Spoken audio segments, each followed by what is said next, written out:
This past Tuesday saw the closing of the 78th session of the United Nations General Assembly's General Debate. Among the world leaders who arrived for this was China's Vice President, Han Zheng, and he presented these comments to the General Assembly members. I call for taking steps in the following 4 areas. First, we should uphold equity and justice and safeguard peace and security. The security of all countries is interconnected. Indeed, the security of one country has an impact on that of other countries. It is important to follow the vision of common, comprehensive, cooperative, and sustainable security and embark on a path to security featuring dialogue over confrontation, partnership over alliance, and win-win outcomes over a zero-sum game. We should address the legitimate security concerns of all countries and resolve differences and disputes in a peaceful way through dialogue and consultation. Communication and dialogue is an important way to achieve international security cooperation, and parties to a conflict or confrontation should never forget this. Cessation of hostilities and resumption of peace talk is the only way to settle the Ukraine crisis. China supports all efforts that are conducive to the peaceful resolution of the Ukraine crisis and stands ready to continue playing a constructive role for the early attainment of peace. The Palestinian issue is at the core of the Middle East issue. The fundamental way out lies in the two-state solution. China will continue to support the Palestinian people in pursuing the just cause of restoring their lawful national rights. We should respect the sovereignty and territorial integrity of all countries and observe the purposes and principles of the UN Charter. China opposes hegemonism, power politics, unilateralism, and Cold War mentality. A small number of countries have arbitrarily imposed illegal and unilateral sanctions, severely undermining the harmony and stability of international relations. The international community should jointly resist such acts.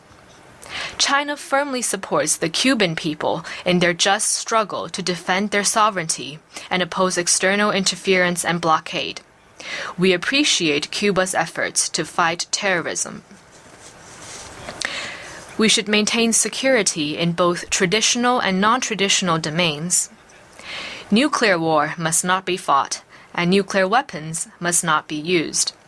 China is the only country among the 5 permanent members of the Security Council that has pledged no first use of nuclear weapons. China attaches great importance to conventional arms control and will soon complete its ratification of the UN Firearms Protocol. China will carry out demining cooperation in ASEAN countries in the next 3 years to help them eliminate this hazard at an early date. China supports the UN with full respect for the governance principles and practices of all countries. In serving as the main channel in creating a widely accepted AI governance framework, standards, and norms. Second, we should pursue mutual benefit, deliver win-win outcomes, and achieve development for all. Development should be placed at the center of the international agenda, and development benefit should reach every country and individual in a fairer way. China will continue to contribute to building a global community of development.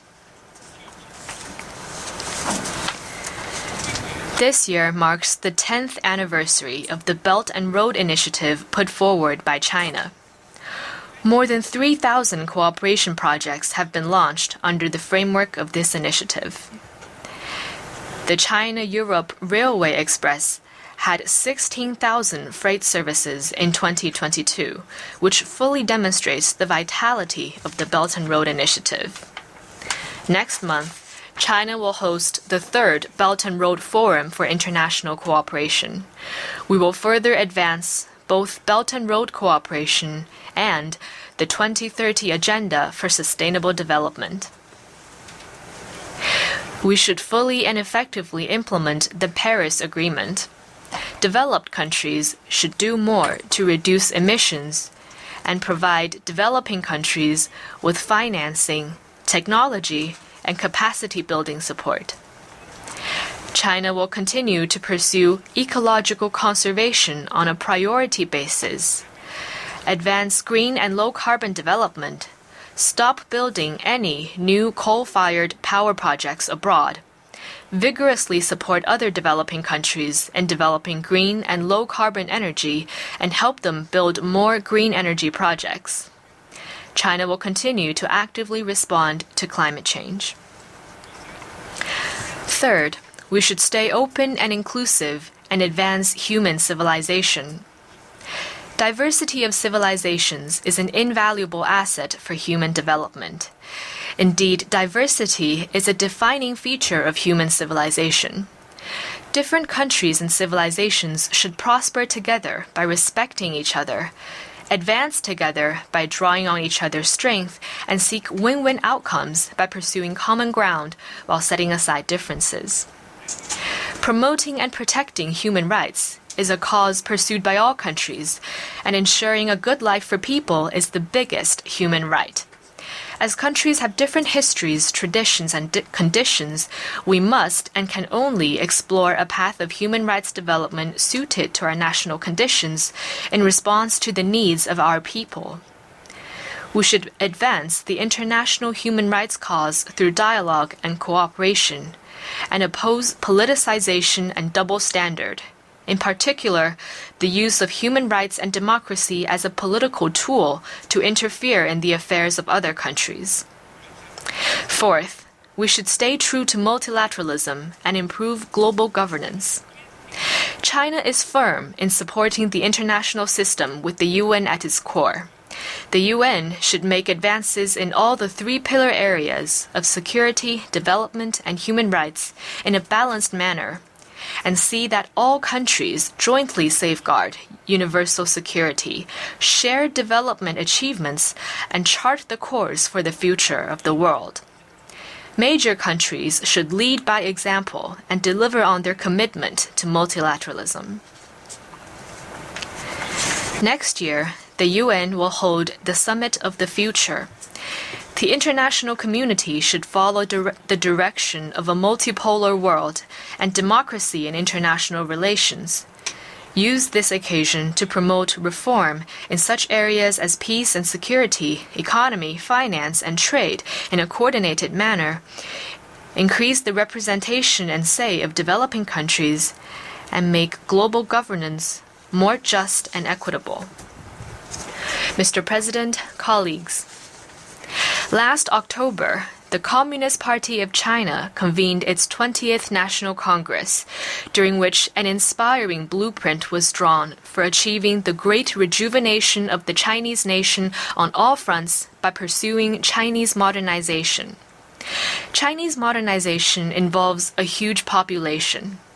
It aims to deliver prosperity for all Chinese people, promote material and cultural ethical advancement, and achieve harmony between humanity and nature and peaceful development. By pursuing Chinese modernization, we will boost world peace and development and make new and greater contributions to the advancement of human civilization. China stays committed to opening itself wider to the world. Today, the Chinese economy is already an integral part of the global economy. We will continue to expand opening up in a systemic way, promote trade and investment liberalization and facilitation, open the market further to foreign investment, and protect the lawful rights and interests of foreign investors. We will continue to add new momentum to global economic development, and we welcome all countries to share in the opportunities and benefits created by China's development. China stays committed to an independent foreign policy. Independence is the defining feature of China's diplomacy, and defiance of hegemony is a distinctive feature of China's diplomacy. No matter what stage of development it reaches, China will never practice hegemony and expansion. China will uphold the common values of humanity, that is, peace, development, equity, justice, democracy, and freedom. and continue to advance peaceful, open, cooperative, and common development. China stays committed to safeguarding its sovereignty and territorial integrity. There is but one China in the world. The government of the People's Republic of China is the sole legal government representing the whole of China. And Taiwan has been an inalienable part of China's territory since ancient times. No one, no force should ever underestimate the firm resolve, strong will, and the power of the Chinese people to safeguard their sovereignty and territorial integrity. Realizing China's complete reunification is a shared aspiration of all the sons and daughters of the Chinese nation. We will continue to strive for peaceful reunification with the greatest sincerity and the utmost effort. For KPFK, I'm DeBar.